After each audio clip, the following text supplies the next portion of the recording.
In this video, we'll get you set up with the minimum configuration you'll need to be up and running immediately. Let's install the EOS utility software. I've already put my disk in and it's showing up on my desktop. Double-click the Canon EOS installer and you'll see it preparing to install. I'm in the US, so I'll select that of course. And I'm going to pick the easy installation. So we'll click on Next, and yes, I will agree.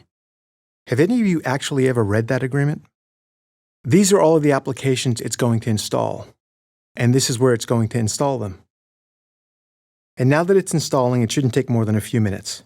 Okay, so we're here and it's the last couple of percent, and yes, of course, I do want to register my software. To check for software updates, visit the Support and Drivers section on Canon's website. To install an update, you must have EOS Utility already installed on your computer. So let's set up the software and all the basic functions that you'll need to get up and running. For this demonstration, I'll be using a 17-inch MacBook Pro running Mac OS 10.6.8. Things might look a little different if you're using Windows on a PC. Plug the end of the 5-pin mini USB cable directly into the camera, and then plug the large end of the cable right into the computer. Now that you've connected the camera to the computer, turn the camera on, and this should launch the EOS Utility software. You'll notice at the top of the window there are two tabs. The first tab is the camera control window, and the second is the accessories tab. Right now we're going to work with the camera control window. We're going to start by showing you how to shoot with your camera tethered to your computer via USB, and you'll be operating the camera from the computer screen. Go to the Preferences and into the Basic Settings menu and select the Destination folder.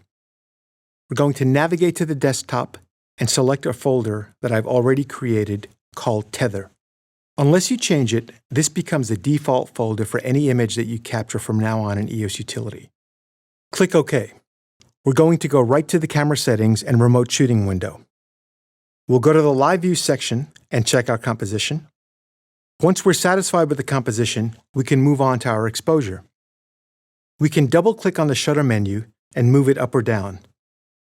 You'll notice that at the bottom of the window, there's a live histogram. It's a very accurate way of working with exposure. It responds exactly as you think it will. If you make the image lighter, it moves to the right. If you darken the image, it moves to the left. It's extremely simple to work with. Once you're satisfied with the exposure, you can move on to color balance. Move over to the color picker and click on it. Select your white point, and there you have it. You're in perfect color balance. Press the shutter to take the picture. You can look at the progress bar at the top after you push the shutter button and see just how fast the image loads.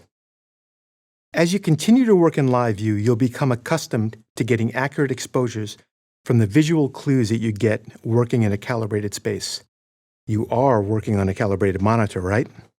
I recommend the X-Rite Color Monkey display as an affordable way to get a high-quality monitor calibration system. And there you have it. It really is that simple.